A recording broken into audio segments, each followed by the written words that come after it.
Hi friends, welcome two and for you. ഞാനിന്ന് കുട്ടികളുടെ എല്ലാം പ്രിയപ്പെട്ട പൊട്ടറ്റോ സ്മൈലിയാണ് ചെയ്യാൻ പോകുന്നത്. അത് നല്ല ഹെൽത്തി ആയിട്ടും ഈസി ആയിട്ടും വീട്ടിലെങ്ങനെയാണ് ചെയ്യുന്നതെന്ന് നോക്കാം. ഞാനിവിടെ 4 ഉരുളക്കിഴങ്ങ് എടുത്തിട്ടുണ്ട്. അത് നല്ലപോലെ കഴുകി വൃത്തിയാക്കി ഒന്ന് വേവിച്ചെടുക്കണം. വെന്തതിന് ശേഷം തൊലി കളഞ്ഞ് ഒരു ഫോർക്ക് കൊണ്ടോ കൈ കൊണ്ടോ നല്ലപോലെ ഒന്ന് പൊടിച്ചെടുക്കാം.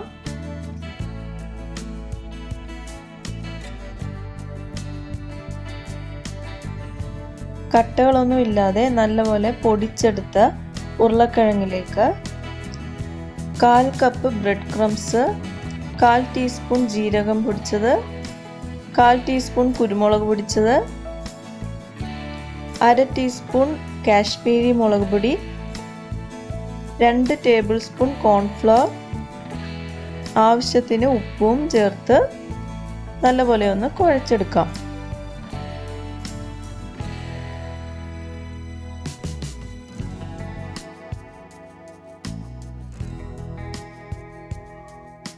ഞാൻ 1 ടേബിൾ സ്പൂൺ കോൺഫ്ലവറും കൂടെ ചേർത്ത് കൊടുക്കുന്നുണ്ട്.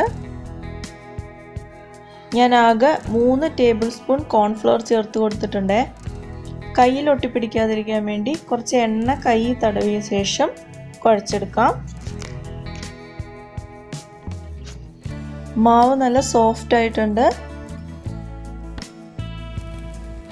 ഇനി നമുക്ക് ഒരു അരമണിക്കൂർ ഫ്രിഡ്ജിൽ വെക്കണം.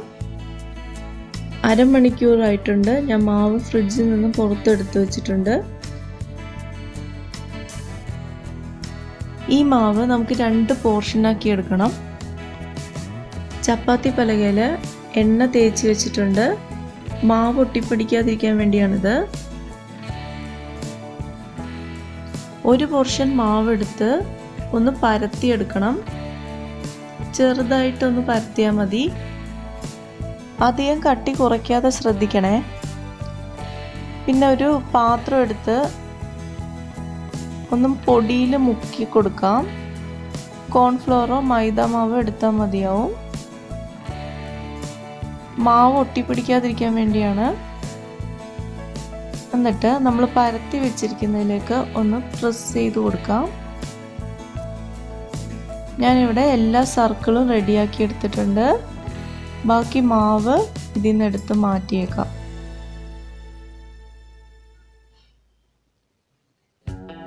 ഇനി നമുക്ക് കണ്ണ് ചെയ്ത് കൊടുക്കണം. അതിനു വേണ്ടി ഞാനിവിടെ ഒരു സ്ട്രോ എടുത്തിട്ടുണ്ട്. നല്ല ഭംഗിയായി കണ്ണുണ്ടാക്കി കൊടുക്കാം.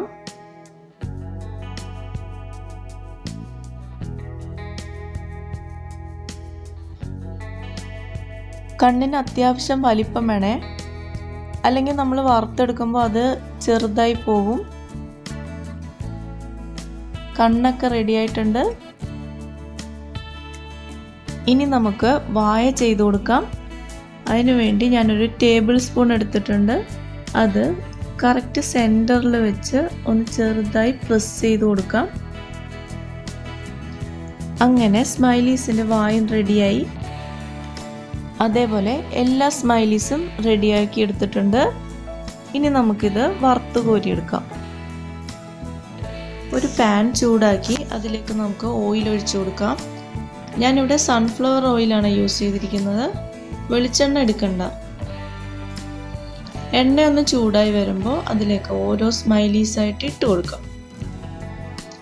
സ്മൈലീസ് മുങ്ങുന്ന അളവിന് എണ്ണ ഒഴിക്കണേ.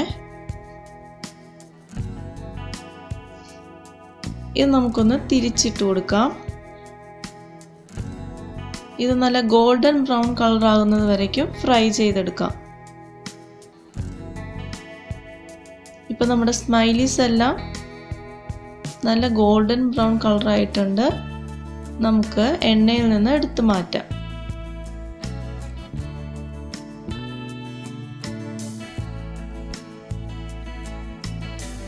ഇതുപോലെ നമുക്ക് എല്ലാ സ്മൈലീസും വറുത്തെടുക്കാം. ഓവർ ക്രൗഡഡ് ആയിട്ട് ഇടരുത്. ഒരു 3-4 ഇട്ടാൽ മതി. അടുത്ത ബാച്ച് സ്മൈലീസും നമ്മൾ നല്ലപോലെ വറുത്തെടുത്തിട്ടുണ്ട്. ഈസി ടേസ്റ്റി ആയിട്ട് വീട്ടിൽ തന്നെ ഉണ്ടാക്കാൻ പറ്റുന്ന ഒരു റെസിപ്പിയാണിത്. എല്ലാവരും ഒന്ന് ട്രൈ ചെയ്യുക. കുട്ടികൾക്കും അതേപോലെ മുതിർന്നവർക്കും ഇഷ്ടപ്പെടുവാണെങ്കിൽ ഒരു ലൈക്ക് ചെയ്യുക, ഷെയർ ചെയ്യുക, സബ്സ്ക്രൈബ് ചെയ്യുക. അടുത്ത വീഡിയോയിൽ പുതിയൊരു ഡിഷുമായി വീണ്ടും വരാം.